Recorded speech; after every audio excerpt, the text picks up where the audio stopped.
अहिले मेरो घरको खुम्बानी मेरो भाइ हो।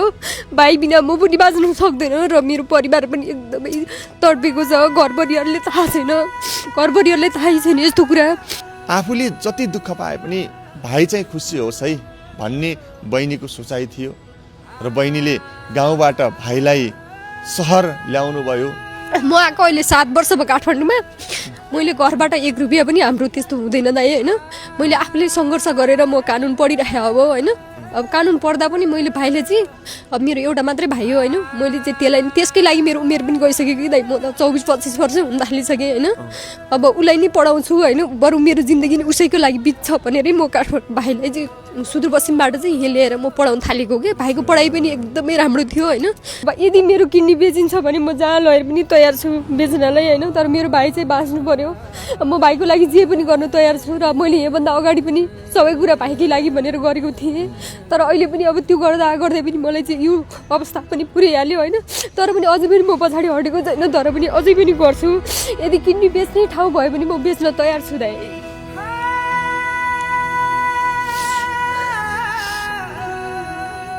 मैले फर्स्ट किमो चाहिँ हजुरले 50,000 हालिदिनु भएको थियो, त्यो किमोबाटै त्यो पैसाबाटै स्टार्ट गरेको हो। तिमी हो कस्तो छ अहिले भाइलाई के छ? अब बिस्तारै गाह्रो हुँदै गएको छ। जाम न हेर्न है, जाम।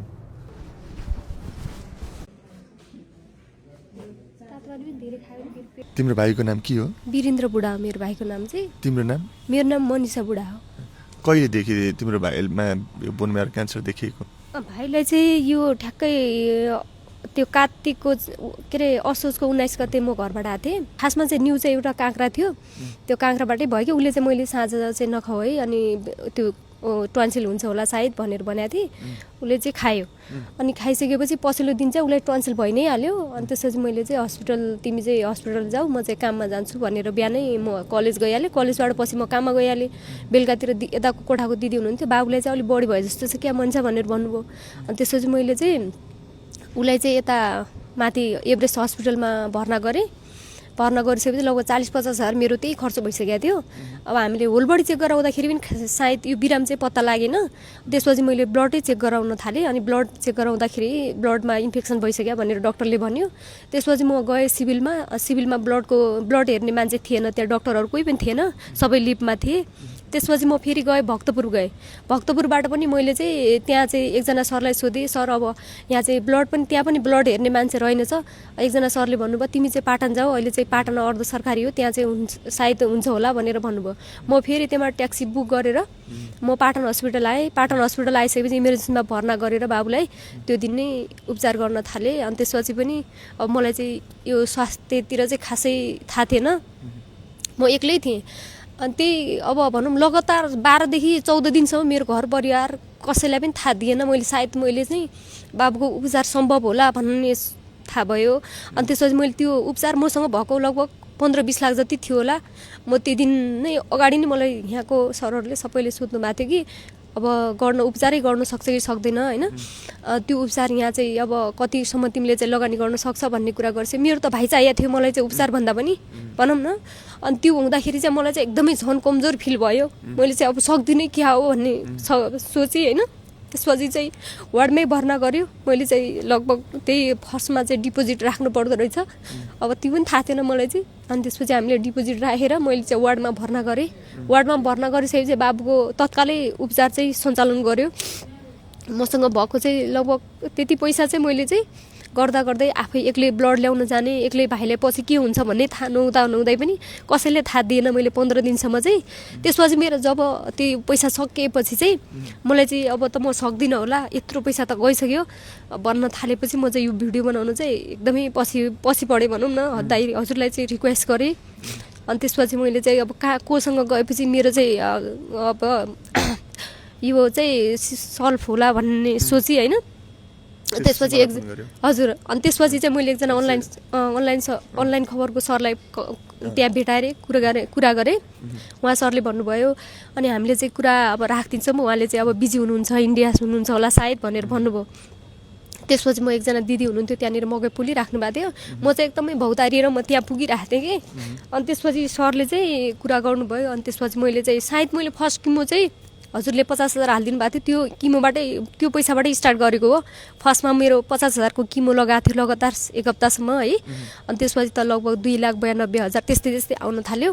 अनि त्यसपछि त अब मैले पनि सोचेँ कि अब म त एउटा केटी मान्छे हो होइन, यत्रो पैसा त मैले सम्भव त सक्दैन होला। 15-20 लाख त मेरो यहीँ 20 लाख जति त खर्च भइसक्यो। आफूसँग भएको पैसा सबै सकिसके पछाडि तिमीले अब भोजराज थापालाई भनेपछि केही हुन्छ कि भनेर एउटा मेरो ढोका चाहिँ ढकढकाउन आयो तिमी। हजुर। अनि त्यसपछि मैले दाइलाई चाहिँ भन्छु होइन, त्यसपछि म दाइलाई अब खबर गर्छु। दाइले पनि अब फुर्सद त छैन होला, तर पनि म चाहिँ दाइलाई एकचोटि रिक्वेस्ट गर्छु भनेर चाहिँ मैले हजुरलाई रिक्वेस्ट गरेँ। अनि तपाईँ पनि समयमै आइदिनु भयो दाइ होइन। अझै पनि मेरो भाइको चाहिँ अब सबैबाट सहयोग पाएँ भने चाहिँ मेरो भाइको सम्भव छ, उपचार गर्ने सम्भव छ। उसले चाहिँ अब अहिले चाहिँ अब डक्टरले पनि भनिसकेको छ यो किमो चढाएको अब केही पछि बनम्यारो हुन्छ, बनम्यारो भइसकेपछि इन्डिया लाँदा हुन्छ भनेर भनिसकेको छ। केही कुराहरू भाइलाई चाहिँ म कतिपय कुराहरू भाइलाई भन्न पनि दिँदैन, किनभने उसलाई चाहिँ एकदमै त कमजोर भइसकेको छ। त्यही पछि चाहिँ अब झन् कमजोर हुन्छ भनेर उसलाई चाहिँ केही कुरा यो आर्थिकको कुरा उसलाई चाहिँ म सुनाउँदा पनि सुनाउँदैन। उसलाई चाहिँ भन्छु मैले चाहिँ तिमीलाई चाहिँ उपचार गर्न सक्छु मैले चाहिँ होइन।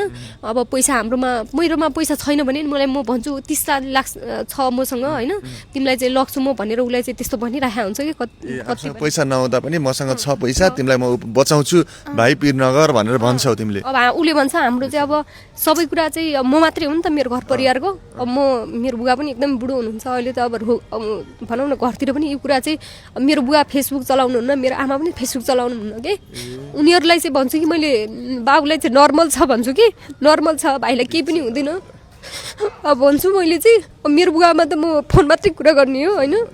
अब त्यो हुँदा पनि मैले चाहिँ घरमा चाहिँ यति आश गरेछ कि यति हो। अब मेरो भाइ उसले चाहिँ नर्मल छ सोच्नु भएको छ कि घरमा, तर चाहिँ अब मलाई थाहा छ नि त दाइ मेरो भाइले कस्तो छ, मैले के गरिरहेको छु भन्ने कुरा मलाई मात्रै थाहा छ। म आएको अहिले 7 वर्ष भयो काठमाडौँमा। मैले घरबाट 1 रुपियाँ पनि हाम्रो त्यस्तो हुँदैन दाइ होइन। मैले आफूले सङ्घर्ष गरेर म कानुन पढिरहेको अब होइन। अब कानुन पढ्दा पनि मैले भाइले चाहिँ अब मेरो एउटा मात्रै भाइ हो होइन, मैले चाहिँ त्यसकै लागि मेरो उमेर पनि गइसक्यो कि दाइ। म त 24-25 वर्ष हुन थालिसकेँ होइन। अब उसलाई नि पढाउँछु होइन, बरु मेरो जिन्दगी नि उसैको लागि बित्छ भनेरै म काठमाडौँ भाइलाई चाहिँ सुदूरपश्चिमबाट चाहिँ यहीँ लिएर म पढाउन थालेको कि। भाइको पढाइ पनि एकदमै राम्रो थियो होइन, पढाइ पनि एकदमै राम्रो। मेरो घरको कन्डिसनले चाहिँ मैले भाइलाई यहीँ पढाउँछु, तिमी बाहिर जाने पनि कुरा नगर भाइ होइन, म पनि यसरी पढेको हो तिमी पनि पढ भनेर मैले यहाँ आरआर कलेजमा पनि उसलाई चाहिँ गरेको थिएँ। मेरो यहाँ काठमाडौँमा कोही पनि छैन, कुनै मामा भनौँ न कोही फुपाजोर त्यस्तो कोही पनि छैन। तिमी आफैले सङ्घर्ष गरेर कानुन पढिरहेकी पनि छौ र जब पनि गर्दै थियौ। मनिषा बुढा हुनुहुन्छ, बहिनी मनिषा बुढा गाउँबाट काठमाडौँ आएको झन्डै 7-8 वर्ष भयो। गाउँबाट आउने बेला साथमा एक सुको पनि थिएन, तर काठमाडौँमा आइसके पछाडि बहिनीले धेरै दुःख गर्नुभयो, मेहनत गर्नुभयो, आफूले काम गर्नुभयो, सङ्घर्ष गर्नुभयो र बहिनीको लक्ष्य थियो म कानुनको विद्यार्थी हुन्छु भन्ने। र अन्ततः अहिले पनि बहिनीले कानुन पढि पनि रहनु भएको छ र कानुन सँगसँगै उहाँले त्यही ल फर्ममा काम पनि गरिराख्नु भएको छ र सबै राम्रै चलिरहेको थियो दर्शकवृन्द। र अहिले भाइ 19 वर्षको उमेरको हुनुहुन्छ, सहरमा काठमाडौँमा बहिनीले पढाइ पनि राख्नु भएको छ र अचानक टङ्सिल भएको भाइ वीरेन्द्र बुढा अहिले यति बेला क्यान्सरको बिरामी भएका छन्। सामान्य टङ्सिलको चेक गर्नका लागि अस्पताल लगेकी यी दिदीलाई थाहा भयो कि भाइलाई त बोन म्यारो क्यान्सर भइसकेको रहेछ। हिजो गरेको त्यो सङ्घर्षको प्रतिफल सुख घरमा छाउँदै थियो। थोरै पैसा जम्मा गरेर बहिनीले झन्डै 15-20 लाख रुपियाँ जम्मा पनि गरिसक्नु भएको थियो र अहिले एकाएक भाइलाई बोन म्यारो क्यान्सर भयो भन्ने थाहा पाइसकेपछि उपचार चेक जाँच यताउता गर्दै भएको आफूसँग भएको सबै पैसा सकियो। अहिले म यति बेला पाटन अस्पतालमा छु। बहिनीले मलाई भिडियो कल गर्नुभयो र उहाँ एकदमै धेरै रुनुभयो आफ्नो समस्या। उहाँले इभन डक्टरले आज पहिलो किमो चढाउँदैछ दाइ, यो पहिलो किमो चढाउन पाइयो भने मेरो भाइको जिन्दगी बच्न पनि सक्छ। यो पहिलो किमो चढाउने डेट आजकै डेट छ। म कसरी किमो चढाउँ, मसँग 1 रुपैयाँ पनि छैन, मसँग भएको सबै पैसा सकियो दाइ भनेर बहिनीले मलाई फोन गर्दा मैले त्यो बहिनीको पीडा अथवा आफूले केही सहयोग गर्दा हुन्छ भने ओके, म मेरो तर्फबाट सहयोग गर्न तयार छु भनेर बहिनीलाई मैले सोधेँ के कति मैले सहयोग गर्दा हुन्छ भन्दा बहिनीले 30-40 हजार अहिले तत्कालै भयो भने पनि धेरै हुन्थ्यो भनेर भन्नुभएको थियो। मैले बहिनीलाई 50,000 रुपैयाँ त्यही बेला हालिदिएको थिएँ र आज काठमाडौँ आएपछि म तुरुन्तै बहिनीलाई भेट्न आएको छु। भाइ पछि झन् सिरियस भइसकेका छन्। पाटन अस्पतालमा यति बेला हामी छौँ। भित्र गएर म भाइलाई राखिएको त्यो ठाउँबाट भाइलाई हेरेर भेटेर म अहिले तल आएँ। साँच्चै हिजोको त्यो वीरेन्द्र आज धेरै गलिसकेका छन्। बोनम्यारो ट्रान्सप्लान्ट गर्नुपर्छ भनेर डाक्टरले भनेको अवस्था छ। अब यो ट्रान्सप्लान्ट प्रक्रिया यति जटिल छ, यति खर्च हुनेवाला छ। अब यो यतिका धेरै पैसा यो परिवारले अब आफ्नो भाइलाई बचाउनको लागि यो दिदीले कसरी जम्मा गर्ने हो? दर्शक एकदमै हम्मे छ, एकदमै गाह्रो छ। म तपाईँहरूसँग 2 हात जोड्छु। म यसरी यो 2 हात तपाईँहरूसँग किन जोडिरहेको छु भने यो मेरो लागि होइन, यी बहिनी मनिषा बुढाको भाइ, भर्खरै 19 वर्षका भाइ वीरेन्द्र बुढाको ज्यान बचाइदिनका लागि हो। बोनम्यारो ट्रान्सप्लान्ट गर्नुपर्नेछ। कृपया आफूले सकेको सहयोग भिडियोको स्क्रिनमा मैले बहिनीकै एकाउन्ट नम्बर राखिदिएको छु। बहिनीलाई फोन पनि गर्न सक्नुहुन्छ। तपाईँहरूले आफूले सकेको सहयोग गरिदिनु होला भन्न चाहन्छु। यो भिडियो हेर्ने दर्शकहरूलाई नि बहिनी के भन्न चाहन्छौ? मैले भन्छु अब मेरो त घरको खम्बा नै मेरो भाइ हो होइन। अब जति कसैले 1 रुपियाँ भए पनि म धेरै हृदयदेखि नै धन्यवाद दिन चाहन्छु उहाँहरूलाई। अब खाइ नखाइ देश स्वदेश तथा विदेशमा रहनुहुने दिदी दाइ सबैलाई दर्शनलाई जोडेर म पनि हृदयदेखि नै तपाईँले धेरै धेरै धन्यवाद भन्न चाहन्छु होइन। अहिले मेरो घरको खम्बा नि मेरो भाइ हो।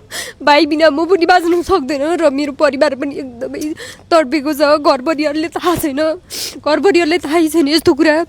अब भाइले कस्तो बिराम लाग्यो भन्ने कुरा पनि थाहा छैन मेरो घरपरिवारलाई। मेरो बुवाआमाले फेसबुक पनि चलाउनु हुँदैन। मैले भनेको छु भाइले सामान्य रोग हो, म चाहिँ केही दिनपछि हामीसँग अलिअलि पैसा भयो भने बाबुलाई इन्डिया पनि लगेर जान्छु होला, अनि तपाईँले टेन्सन नगर्नु भनेर म बार मेरो बाबा मम्मीले भनिरहेको हुन्छु। तर पनि अब यदि सम्भव अहिले चाहिँ तत्कालै हामीले चाहिँ पैसा जोड्न सक्यो भने सम्भव थियो मेरो भाइको उपचारको लागि। यदि अब फर्स्टमा त अहिले अब बाबुलाई पहिलाको भन्दा त अहिले चाहिँ केही त गलिसकेको छ। तर पनि अहिले यहाँ मसँग अहिले 6,000 रुपैयाँ छ। एकजना दाइले दिनुभएको छ, नाम नखुलाउने शर्तमा दिनुभएको छ। मैले उहाँको नाम पनि यहाँ भन्न मिलेन। जे भए पनि यो पैसा चाहिँ उहाँले चाहिँ के भन्नुभएको थियो भने दुःख पाएको व्यक्तिलाई दिनु है भन्नुभएको थियो।